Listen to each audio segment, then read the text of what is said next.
Hey, everybody, hope you're doing well. Well, it's happening again. We got more lies, more deception, more fake headlines, more clickbait articles. And hopefully, if you've followed me for long enough, you'll recognize this kind of thing for what it is. But unfortunately, not a lot of people have.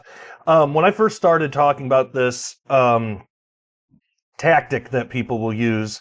It was in the realm of quantum physics because it was like, when CERN was really big in the news a few years ago. It was like every other day, oh, CERN discovered a fifth force of nature. CERN discovers extra dimensions. And then you read the article and you find out that's not at all like what's going on.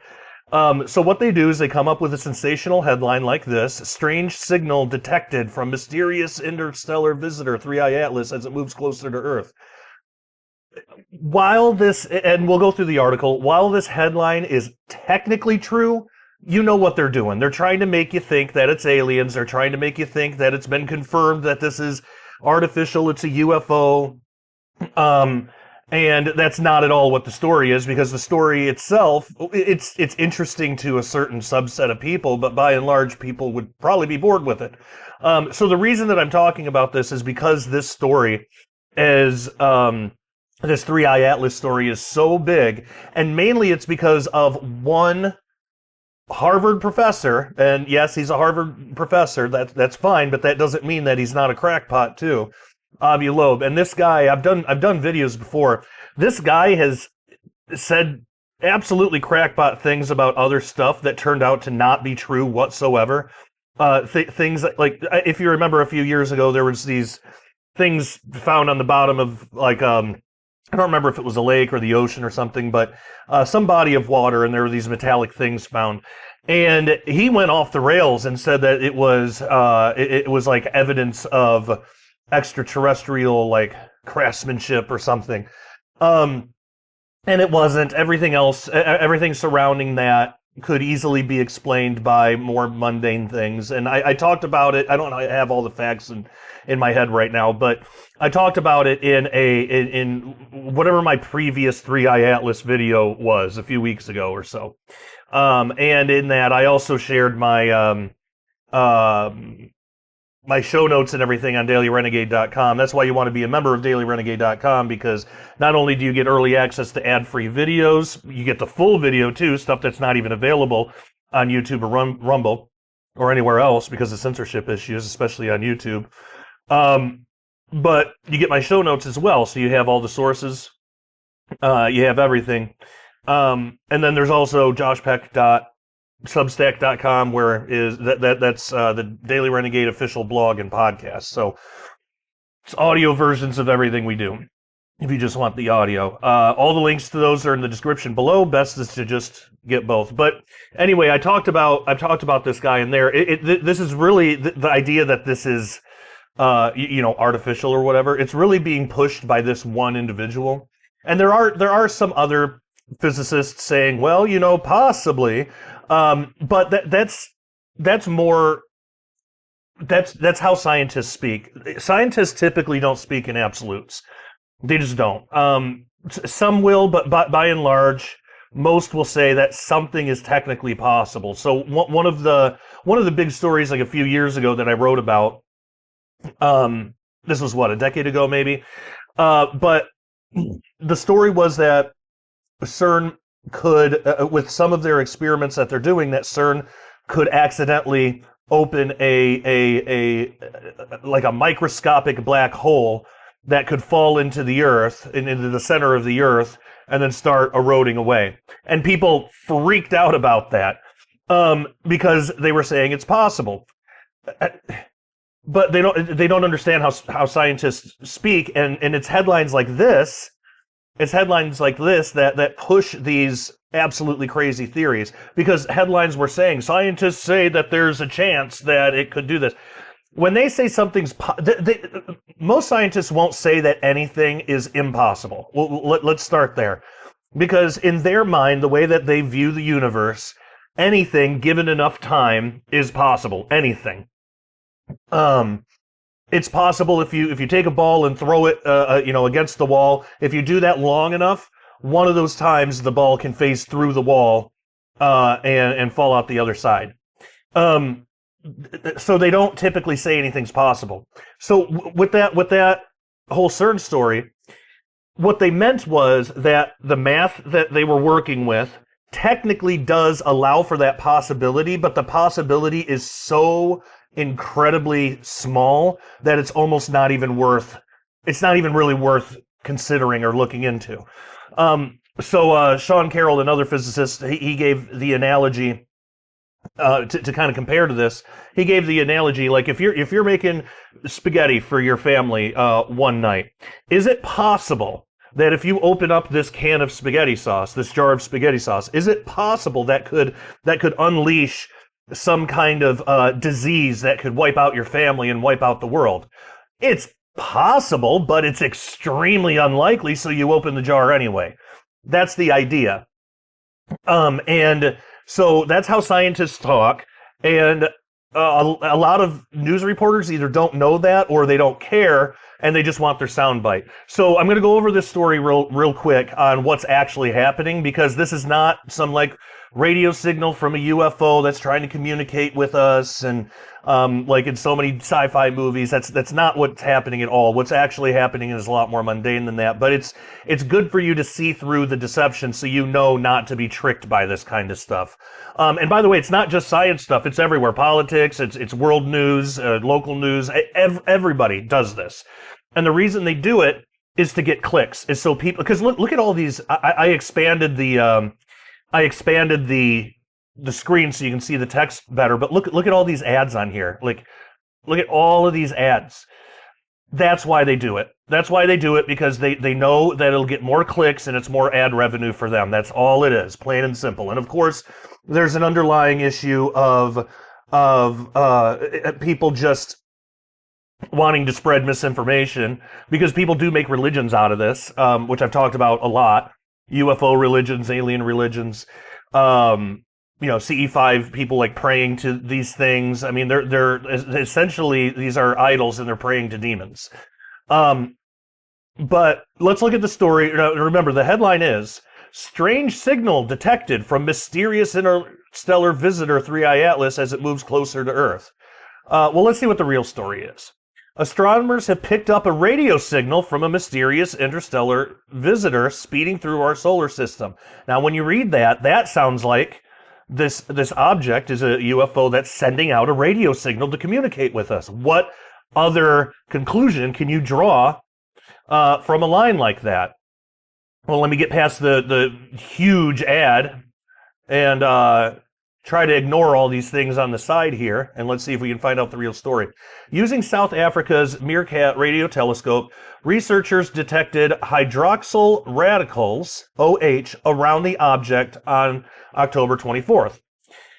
These molecules leave a distinct radio signature that telescopes like Meerkat can pick up, explained, of course, Harvard professor Avi Loeb, who's been studying 3I Atlas since the summer. These molecules leave a distinct radio signature. So this is a natural process that's happening. This is just something, this is just something that these molecules do. It's a natural process. It's not artificial. But most people will just read the headline. They'll share it on Facebook, or if they click on it, well, they have an ad up here they got to deal with. They got a bunch on the sides here. They got the headline. Then they can get to. Then you got an advertisement over here. Then they got the one, extremely tantalizing line that they've picked up a radio signal. Then you got this huge ad right here. And then you finally get down to what's really going on.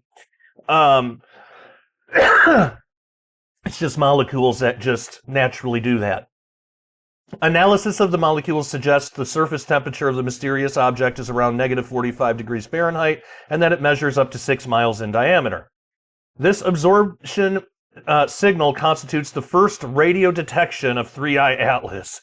And Professor Loeb added, and again, he knows most people aren't even going to really understand this line. They're not gonna read that and think, oh, I guess that just means that some molecules naturally do that, and those specific molecules are on this thing, and it's a totally natural thing. they're specifically using words like this because a lot of people will read that and still think it's aliens. That aliens are using these molecules or something. That's not what's going on at all. And then the first radio detection of 3I Atlas, which is making it seem like this thing is trying to communicate with us. And it's because they know the real story will not get clicks because everybody would be bored by it. The detection comes just days after, 3I Atlas passed near the orbital plane of Earth, making it easier to observe. Optical images captured on November 9th reveal that the object is ejecting enormous jets of material stretching nearly 600,000 miles sunward and almost 1.8 million miles in the opposite direction, roughly the diameter of the sun or the moon in the sky. At its current distance of 203 million miles from Earth, these distances represent the first clear measurements of the vast size of 3I Atlas's activity. So there's a picture. There's another one. And this is why this Abilob guy, I mean, for me and hopefully for you too, he's lost all credibility. Because you can tell what he's trying to do. He's not trying to inform people about something. He wants to push a narrative. He really wants this to be artificial, and he wants to be the one to push that.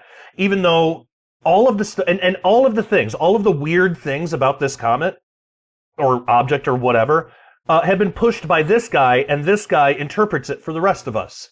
And he says that it shows that it's artificial and all this stuff, or at least there's a chance, right? Whereas all of these things can be explained by other things. I saw a short interview with Michio Kaku, famous scientist as well, and of course he, like all scientists, say, because they're asking him, "What do you think of Abilob's claims?" and he says, "Well, it's possible, but the far greater chance is that this is just a normal comet and it just has some weird qualities, maybe because it's very big or very old or whatever. But all of these things basically have natural explanations to them. You're never going to hear that." And that's about what he said. But I'm saying, like, but you're never going to hear that from people from Abilob, because they're gonna disregard or barely mention at all the natural stuff, but they're really going to push the alien stuff. Ancient Aliens is a show that is notorious for doing that. Everything they bring on that show, everything they talk about has other explanations, but they leave all those out. It's all about the aliens. Anyway, so there's pictures there, a bunch of more ads. According to Professor Loeb, the new measurements suggest the interstellar object measures at least 3 miles across. It could be 6 miles or larger, he added. Again, well, which is it? For comparison, the famous interstellar object, discovered back in 2017, measured only a few hundred feet. The extreme scale of 3I Atlas's jets raises fundamental questions, according to the Harvard professor. Again, it's all centered around this guy. And if this was so obviously something artificial, why is he the only one talking about it? Because if it was so obviously artificial, every astrophysicist, every scientist would jump on the chance to talk about that. Everyone would want to be the one to get to talk about that. They wouldn't just stay silent and stay in the background. This is the only guy that ever seems to be talking about it, and I think it's because the rest of them know this is likely just a big comet that's a little strange, and maybe we haven't seen something like this before, but that doesn't mean that it's some artificial thing that's trying to communicate with us. If the object is a natural comet, the jet should move more slowly and would require months to reach the observed distances. Instead, the extraordinary mass, density, and brightness of the outflow suggests something unusual may be happening. Something unusual may be happening. See how they're not gonna. The language they use, you got to pay more attention to the way they use their words than like the words themselves almost. The numbers are challenging for a natural comet explanation, Professor Loeb said. See how carefully he words that? Because he doesn't want to be accused of the things that I'm accusing him of. He wants to be able to go back and say, well, I said that they're just challenging. I didn't say that it can't be a natural comet explanation. But it's like, we know what he's doing. We know exactly what he's doing. The required mass loss, the rapid perihelion brightening, and the size all point to anomalies. anomalies. And then he's letting us fill in the gaps, which, of course, people are going to be thinking aliens and UFOs. The true nature of 3i Atlas will be determined on December 19th, so a little more than a month away, when the object makes its closest approach with Earth. I don't know why objects is pluralized. Is there more than one? Is this thing in pieces? I don't know. At this time, space telescopes like Hubble and Webb should be able to measure its velocity, composition, and total mass of the jets once and for all. There's a little video of it moving here if you guys are interested in seeing that. I turned the sound off because it's just music, but there's a time lapse of it there. I mean, it's cool to see. Yeah, I think astronomical stuff is really fascinating. Scientists at the Gemini South Observatory have also captured some of the first multicolored images of the object. The image also shows its clear cometary tail stretching out. See? So anyway, now that we're lower in the story, you'll notice with these stories, usually the lower you get, because that's most people have dropped out by now, who would read the article, and probably even in this video. But the lower you get, the more like real and the more grounded it'll become. These observations may determine whether 3i Atlas is a conventional icy comet, or perhaps powered by technological thrusters. Maybe I spoke too soon, which could produce similar jets with far less mass loss. Maybe I spoke too soon. Technological thrusters. I thought they were going to say, whether it's a conventional icy comet or something natural we haven't seen before. All right, so NASA's Juno spacecraft is going to probe the object on March 16th, 2026. This right here. Okay. This right here. NASA's Juno spacecraft is scheduled to probe the object on March 16th, 2026, when it passes 33 million miles from Jupiter, using its dipole antenna to search for low-frequency radio signals. Now, this proves they don't really think that it's a UFO.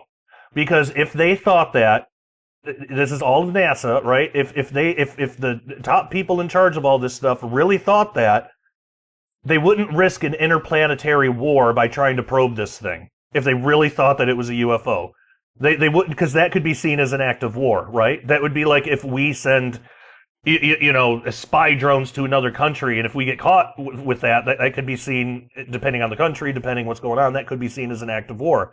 They would not chance doing this with a UFO if they really thought it was an alien spacecraft. No way that they would chance that. There would be too much backlash for it, but nobody actually thinks that it's a spaceship. So that's why they know it's a comet or some kind of natural object. That's why they're totally comfortable going and probing it and trying to learn more. Observatories around the world are monitoring the object, partly because its trajectory aligns within 9 degrees of the direction of the famous 1977 WOW signal. 9 degrees, that might sound like a lot, but 9 degrees over that vast of a distance it's literally astronomical. That's not anything. Why even put that in there? And is that 9 degrees from our perspective, or is it 9 degrees from the origin? Because you could have, like a 9-degree angle from like my line of sight from here to, like, let's say here. Well, that's going to be huge when you get all the way, that gap between that 9 degrees, that's going to be huge once you get all the way out in interstellar space, right? That's going to be absolutely, again, astronomical. So see how they word things to try to make you think that it's something that it really isn't? Loeb added, 3i Atlas is giving us a rare opportunity to study an interstellar object in real time. The combination of radio and optical data shows it is shedding massive amounts of material, moving at incredible speeds, and behaving in ways that challenge our understanding of natural comets. See, he words it like that so he can say, when it's determined that it's a natural comment and people try to bust him for it, he can say, well, technically this is the way I said it, because that's exactly what happened with all those little metal balls that were found. He's doing it again. He'll do it the next time something weird happens, and the cycle will continue. But that's why we just have to look deeply into this stuff. But of course, I want to know what you think. I still think there's a possibility. I mean, it is weird. We do know about signs in the heavens. We read in Genesis that stuff in the heavens and stuff, it was created for signs and Moedim cycles and stuff like that. So it could be signaling something, maybe. It could be a sign of some kind, maybe. But a lot of those I don't think we can really say for sure until after it happens and then if something happened. So, I don't know. But, of course, I'd like to know what you think. Make sure you subscribe to this channel. Click the bell to turn on all notifications. Subscribing is really important because YouTube, out of nowhere, over the course of a couple of days, so I talked a little bit about the shadow banning thing. But out of nowhere, the past few days or so, they just deleted like 60 or 70 of my subscribers. And so that's some of you guys. So you guys might have been unsubscribed involuntarily and didn't know it. I've been hearing that a lot from people saying, yeah, I checked, I'm not subscribed anymore. I don't know why YouTube does that. It's annoying though. So that's why I keep advocating for, dailyrenegade.com. That's the best place to go to avoid all this stuff. But if you want to continue watching on YouTube, the best thing you can do to support what I do, is just subscribe, click the bell to turn on notifications, show engagement by, commenting, sharing the video, getting other people to watch it. All of that stuff really helps. Because YouTube, while Daily Renegade's great and I want to see more people on there, YouTube is mostly where people go to watch my stuff. And it is the easiest option for most people. So if we want to spread truth and if you believe in what I'm doing, then, please help me out by, engaging with the comment or with the content and by subscribing and asking other people to subscribe and getting this stuff out to as many people as possible. All right. All that being said, I will leave you with that. Thank you so much. And until next time, take care and God bless.